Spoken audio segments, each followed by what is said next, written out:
சிறகடிக்க ஆசை சீரியலோட upcoming episode என்னென்னு பார்க்கலாம். மீனா இங்கே வேலைக்கு கிளம்பிட்டு இருக்கும்போது திடீர்னு மீனாவை பார்க்கறதுக்காக மீனாவோட அம்மாவும் தங்கச்சியும் வீட்டுக்கு வராங்க.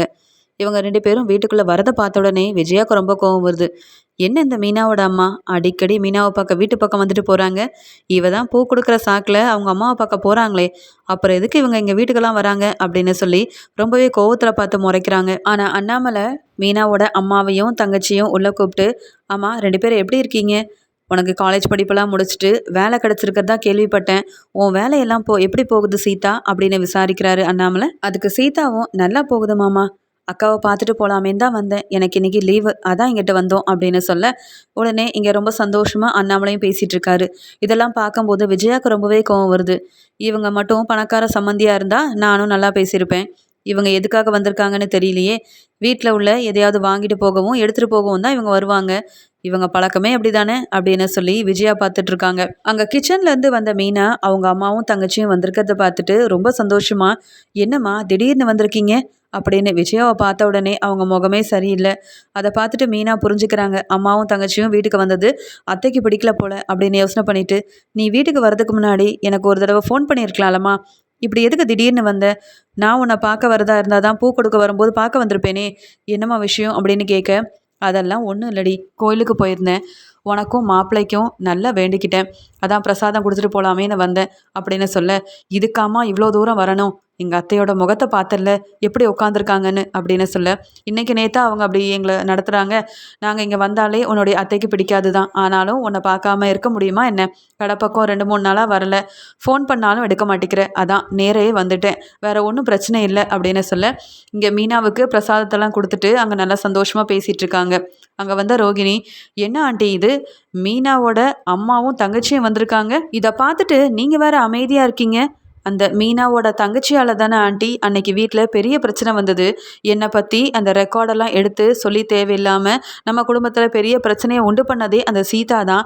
அதை பற்றி நீங்கள் எதுவுமே விசாரிக்காமல் அமைதியாக இருக்கீங்களே ஆண்டி, அப்போ என்ன தான் நீங்கள் சந்தேகப்படுறீங்களா? அவங்களெல்லாம் கேள்வி கேட்க மாட்டீங்களா ஆண்டி? என் மேலே தப்பு இருக்குன்னு நினச்சிக்கிட்டு எல்லாரும் முன்னாடி என்னை எப்படிலாம் பேசுனீங்க, எப்படிலாம் கேள்வி கேட்டு அவமானப்படுத்துனீங்க ஆண்டி அப்படின்னு ஏற்றி விட்டுக்கிட்டே இருக்காங்க. இங்கே ரோஹிணிக்கு ரொம்ப சந்தோஷமாக இருக்குது. விஜயா ஆண்டி கிட்ட சொல்ல வேண்டியதெல்லாம் சொல்லியாச்சு, இப்போ ஒரு பெரிய பிரச்சனை வரப்போகுது அப்படின்ற மாதிரி இருக்காங்க. உடனே விஜயாவும் அங்கே வந்த சீதா கிட்ட, ஆமாம் நீ ஹாஸ்பிட்டலில் உன்னுடைய வேலையை மட்டும்தான் பார்ப்பியா, இல்லை தேவையில்லாத வேலையெல்லாம் செய்கிறியா? அதுக்காக தான் சம்பளம்லாம் கொடுக்குறாங்களா அப்படின்னு கேட்க ஆரம்பிக்கிறாங்க. இங்கே ஒன்றுமே பேச முடியாமல் ரொம்ப கோவத்திலே நிற்கிறாங்க சீதா. இதுக்காக இப்படி இவங்க பேசுகிறாங்க. நான் வேலைக்கு போகிறதே இந்த எங்கள் அக்காவோட மாமியாருக்கு பிடிக்காது, இதில் ஏற்கனவே ரோஹிணியை பற்றி வேற நான் சொன்னதால் என் மேலே கோவத்தில் தான் இப்படி பேசுகிறாங்க போல நினச்சிட்டு அமைதியாக நிற்க. உடனே விஜயாவும், என்னடி வாயை மூடிட்டு அமைதியாக நிற்கிற, பதில் பேச மாட்டியா? என் மருமக ரோஹிணி உன்னுடைய ஹாஸ்பிட்டலுக்கு ட்ரீட்மெண்ட்டுக்காக வரானா, அவளை பற்றி தேவையில்லாத விஷயத்தெல்லாம் உன் அக்கா மீனா கிட்ட சொல்லி கொடுத்து உன்னால் அன்னைக்கு எவ்வளோ பெரிய பிரச்சனை வந்தது தெரியுமா? இதில் தேவையில்லாமல் நானும் ரோஹிணியை சந்தேகப்பட்டு கேள்வி கேட்டு எல்லாரும் முன்னாடியுமே அவமானப்படுத்திட்டேன். ஆனால் உண்மை என்னன்னு ரோஹிணி சொன்னதுக்கப்புறமா தான் தெரிய வந்தது. வேலைக்கு போனால் உன்னுடைய வேலையை மட்டும் பார்க்க வேண்டியதானே, அங்கே ரோஹிணி எதுக்கு வரா, ஏன் வரா, என்ன ட்ரீட்மெண்ட் எடுக்கிறான்னு சொல்லி அவளை பற்றின ரெக்கார்டெல்லாம் நீ எதுக்கு பார்க்கணும், உங்கள் அக்கா கிட்ட எதுக்காக சொல்லணும்? இதுக்கு தான் நீ வேலைக்கெல்லாம் போறியா என்ன, எங்கள் வீட்டில் உள்ள விஷயத்தெல்லாம் கண்டுபிடிக்கிறதுக்காக அப்படின்னு சொல்லி திட்ட ஆரம்பிக்கிறாங்க. இங்கே சீதா பதில் பேச முடியாமல் அழுகிறாங்க. ஏற்கனவே இதுக்காக தான் ரோஹிணி என்னை பற்றி அங்கே ஹாஸ்பிட்டலில் கம்ப்ளைண்ட் பண்ணி மாதம் மாதம் வர வேண்டிய முழு சம்பளத்துலேருந்து பாதி சம்பளம் தான் தருவேன்னு சொல்லியிருக்காங்க. இதில் இந்த ரோஹிணியோட மாமியார் வேற நிற்க வச்சு கேள்வி கேட்குறாங்களே அப்படின்னு சொல்லி அழுதுகிட்டே இருக்காங்க. அதுக்கு உடனே மீனாவும், அத்தை என்ன பேசுகிறீங்க, எனக்கோ ஒரு நாள் என்னை பார்க்கறதுக்காக என் தங்கச்சியும் என் அம்மாவும் வராங்க, அப்போ கூட சந்தோஷமாக பேச மாட்டிங்களா? நீங்கள் சந்தோஷமாக பேசலனாலும் பரவாயில்ல, வந்தவங்கள எதுக்காக அப்படி அள வைக்கணும்? பாருங்கள், என் தங்கச்சி இன்னைக்கு ஒரு நாள் தான் அவளுக்கு லீவு, என்னை பார்க்க ஆசை ஆசையாக வந்தவளை இப்படியே அவமானப்படுத்தி அள வைப்பீங்க? அதான் அன்னைக்கே பிரச்சனை வந்தப்ப நான் சொன்னது எல்லாமே தப்பு தான், இனி ரோஹிணியோட வழிக்கு வரமாட்டேன், அவங்கள பற்றின உண்மை எனக்கு தெரிஞ்சாலும் யார்கிட்டையும் சொல்ல மாட்டேன்னு எல்லாரும் முன்னாடியே மன்னிப்பு கேட்டுட்டேனே, ரோஹிணியும் என்னை எல்லாரும் முன்னாடியும் திட்டாங்க, அப்புறம் எதுக்காக என் தங்கச்சிக்கிட்ட இந்த விஷயத்தை பற்றி பேசுகிறீங்க? இது உங்களுக்கு தேவையில்லாத வேலை தானே அத்தை அப்படின்னு கேட்குறாங்க. உடனே விஜயா, அது எப்படி மீனா இது தேவையில்லாத வேலையாக இருக்கும்? ஓன் தம்பி என்னடானா முத்துவோட பைக்கை எடுத்துகிட்டு போயிட்டான் யாருக்குமே தெரியாமல், தெரியாமல் இப்போ உன் தங்கச்சி ஏதோ வேலைக்கு சேர்ந்த ஒரு கெத்தில் இங்கே ரோஹிணியை பற்றி தப்பு தப்பாக சொல்லி கொடுத்து ரோஹிணி மேலே தேவையில்லாத ஒரு தப்பான விஷயத்தெல்லாம் சொல்லி இங்கே குடும்பத்தில் பிரச்சனையை உண்டு பண்ணி ரோஹிணியவும் மனோஜையும் ஒரு ஏரியா வீட்டை விட்டு வெளியில் அனுப்ப நீயும் உன் தங்கச்சியும் திட்டம் போட்டு தானடி இப்படியெல்லாம் பண்ணுறீங்க, எனக்கு என்ன தெரியாதா அப்படின்னு சொல்லி ரொம்ப கோவமாக திட்ட ஆரம்பிக்கிறாங்க. இங்கே மீனாவுக்கும் அழுகழுகையாக வருது.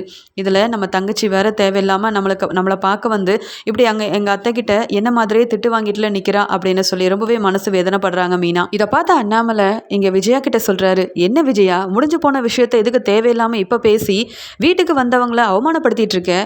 எப்பெல்லாம் மீனா வீட்டிலேருந்து வராங்களோ உனக்கு அவங்கள பிடிக்காதுன்னு சொல்லிட்டு ஏதாவது பேசி பிரச்சனையை உண்டு பண்ணிக்கிட்டே இருக்கு.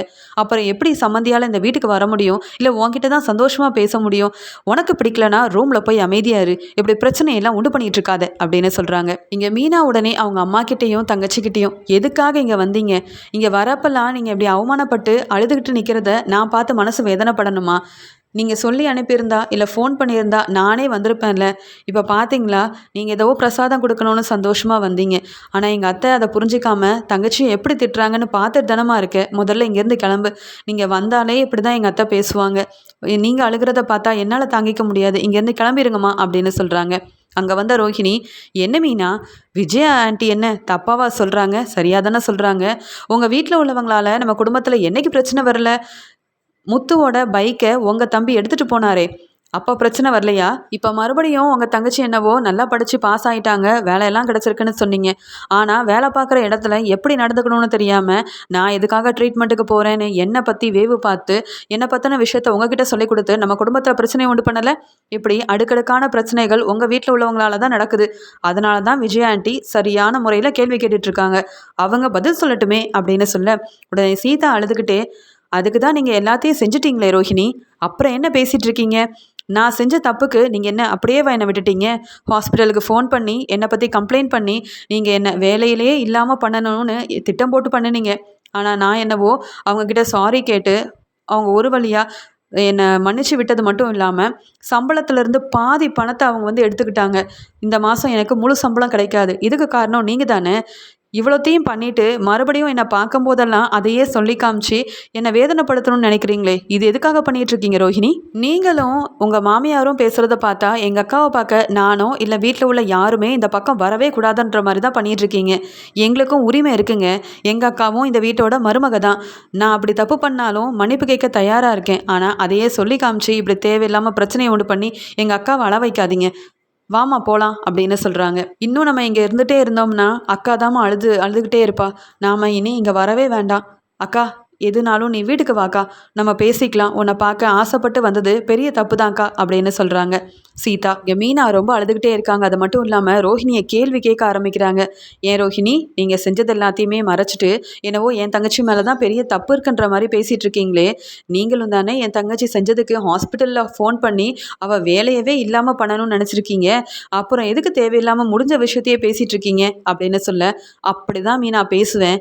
ஏன்னா அன்னைக்கு ஆண்டி முன்னாடி அவமானப்பட்டு நின்னது நான். அப்படி தான் நான் பேசுவேன். உங்களை மட்டும் இல்லை, உங்கள் குடும்பத்தையே அப்படி தான் நான் பேசுவேன். படிக்காத உங்கள் கூடயும் முத்து கூடயும் இந்த வீட்டில் இருக்கிறதே எனக்கு சுத்தமாக பிடிக்கல.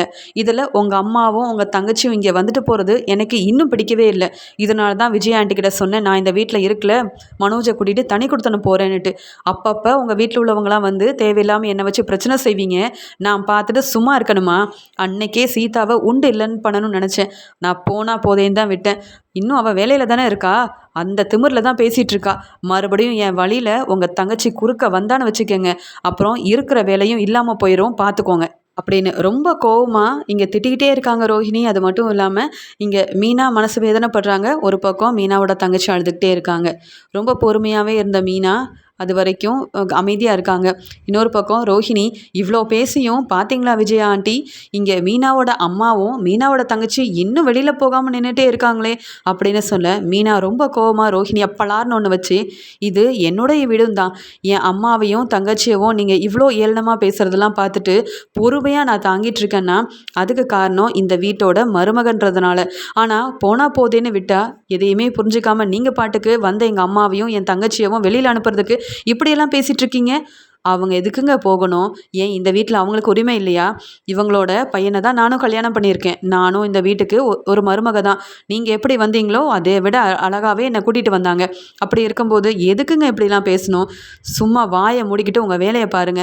என் அம்மா வரக்கூடாது, என் தங்கச்சி இந்த வீட்டுக்குள்ள வரக்கூடாதுன்னு நெனச்சு, யாராவது தேவையில்லாம பேசி பிரச்சனைய உண்டு பண்ணி என்னையோ, என் வீட்ல உள்ள யாரையாவது அள வைக்கணும்னு நெனச்சீங்கன்னா, அப்புறம் நான் சும்மா இருக்க மாட்டேன். அப்படின்னு மீனா ரொம்ப கோவமா பேச ஆரம்பிக்கிறாங்க. என்ன இந்த மீனா பேசிட்டு இருக்கும்போதே ரோஹிணிய பலார்னு ஒண்ணு வச்சுட்டாளே! இவளுக்கு என்ன அவ்வளோ கோவம் வருது? அப்படின்னு சொல்லி இங்க விஜயாவுக்கும் கோவம் வருது. உடனே மீனா ரோஹிணி கிட்ட சொல்றாங்க. குடும்பம்னா என்னன்னு தெரியுமா? இதுவரைக்கும் உங்களுக்கு கல்யாணம் ஆகி 1 வருஷத்துக்கு மேல ஆகுது. உங்க வீட்டு சைடுருந்து யாராவது வந்திருக்காங்களா? இல்ல கல்யாணமானவன உங்கள பார்க்க உங்க அப்பா தான் வந்தாங்களா? யாருமே வரல. ஆனா எனக்குன்னு அம்மா, தங்கச்சி, தம்பின்னு எல்லாரும் இருக்காங்க.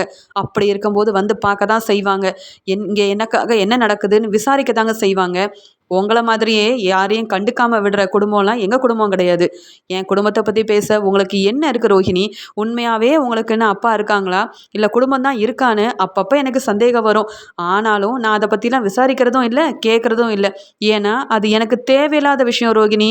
ஆனா, வீட்டுக்கு வந்த என் அம்மாவையும், தங்கச்சியவும் நீங்க கண்டுக்கலனாலும் பரவால்ல. அவங்க கிட்ட பாசமா பேசலனாலும் பரவால்ல.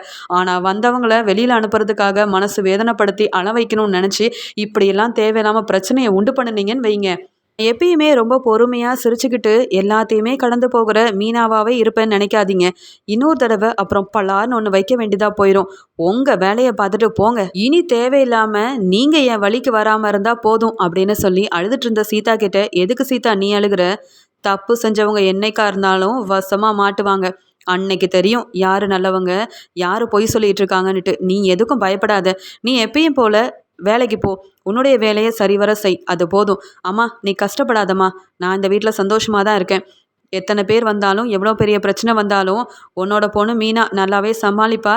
ஏன்னா, எனக்கு துணையா உன் மாப்பிள இருக்காரும்மா. யார பத்தியும் நான் கவலைப்பட போறதில்ல. நீ சந்தோஷமா இங்கேருந்து போம்மா. இங்க நடந்த பிரச்சனை எத பத்தியுமே நீ யோசிக்காத. உன்னை யாராவது எதுவும் சொன்னாலோ, இல்ல நம்ம வீட்ல உள்ள யாரையும் எதுவும் சொன்னாலோ, நான் பார்த்துட்டு சும்மா இருக்க மாட்டேம்மா. பதிலுக்கு பதில் கண்டிப்பா உங்களுக்கு நல்லா தருவேன் அப்படின்னு சொல்ல, இங்க சீதா ரொம்ப சந்தோஷப்படுறாங்க.